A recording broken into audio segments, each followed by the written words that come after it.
ოპერაციამ კოდური სახელწოდებით შუაღამის ჩაქუჩი არა მარტო ახლო აღმოსავლეთის ცა გაანათა. მისმა ხმამ კი არა მარტო ღრმად მიწისქვეშა ბუნკერში მყოფ აიათოლას ყურამდე მიაღწია. დღევანდელმა ღამემ შეცვალა გეოპოლიტიკური ბალანსი და თავისუფალი სამყაროს. შესაბამისად, საქართველოს მომავლის მიმართ რწმენა კიდევ უფრო გამემყარა. ისრაელის ბრწყინვალე სამხედრო ოპერაციამ და შეერთებული შტატების მიერ ირანის ბირთვულ ობიექტებზე განხორციელებულმა წერტილოვანმა დარტყმებმა რამდენიმე გადამწყვეტი სიგნალი გაუგზავნა მსოფლიოს. უპირველეს ყოვლისა, ამერიკა დაბრუნდა. არა მარტო როგორც გავლენის მქონე გლობალური მოთამაშე, არამედ როგორც პასუხისმგებლობის მატარებელი და გამზიარებელი.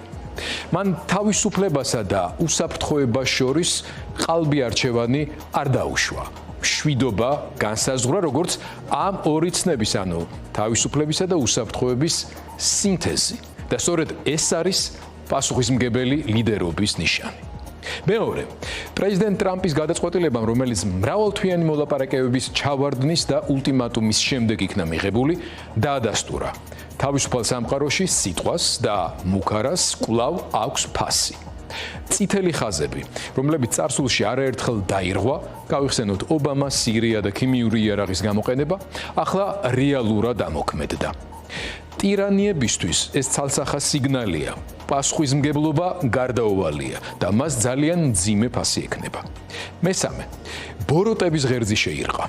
ირანის საგარეო საქმეთა მინისტრი სასო წარკვეთით ეძებს თანაგრძნობას მოსკოვში, რომლის მთავარი სადარდებელი კი მედვედევის თურმე ის არის, რომ ასე ტრამპი ნობელის პრემიას მშვიდობის დარგში თურმე ვეღარ მიიღებს. მეოთხე, ოპერაცია იყო ქირურგიული სიზუსტის მინიმალური ზიანით. ატომური ენერგიის საერთაშორისო სააგენტოს ინფორმაციით, ობიექტების მიღმა რადიაციული ფონი არ გაზრდილა და არც მშვიდობიანი მოსახლეობა დაზიანებულა. მეხუთე, ამ ნაბიჯი ტრამპის ადმინისტრაციაში იზოლაციონისტური ფრთა საგრძნობლად დასუსტდა. თეთრ სახლში პოზიციები დაკარგა ძალამ, რომელიც წარსულში პასიურობას, დისტანცირებას და გულგრილობას ქადაგებდა მაშინ, როცა მოქმედებას გადამწყვეტი მნიშვნელობა ჰქონდა.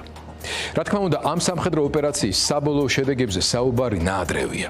რთულად პროგნოზირებადია უკიდურესად შესუსტებული რესურსების გათვალისწინებით, რა პასუხი ექნება აიათოლას ასეთ დამცირებაზე.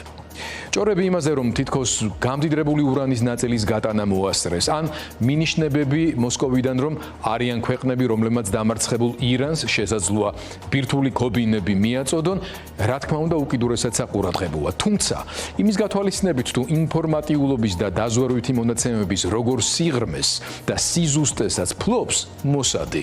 რთული წარმოსადგენია მსგავსი რამ ან მომხდარიყო, ან მომავალში მოხდეს ასეთივე მყისიერი და ეფექტური რეაგირების გარეშე. მოკლედ რომ შევაჯამოთ. ისრაელმა უმაღლეს პროფესიონალიზმზე დაფუძნებული ოპერაციით შექმნა ვითარება, როცა ამერიკამ ირანის მშვიდობიანი მოსახლეობის მასობრივი დაზიანების და სახმელეთო ოპერაციის გარეშე წერტილოვანი ჩარევით გაანეიტრალა ბირთვული საფრთხე. ტირანიების უსუსურობა, წინააღმდეგობა ვერ გაუწიოს თავისუფალ სამყაროს, თუ კი ის თავისუფლებისა და უსაფრთხოებისთვის ძალის გამოყენების ნებას გამოავლენს, სახეზია.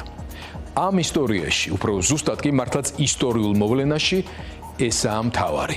ამიტომ იმით დავამთავრებ, რითიც დავიწყე.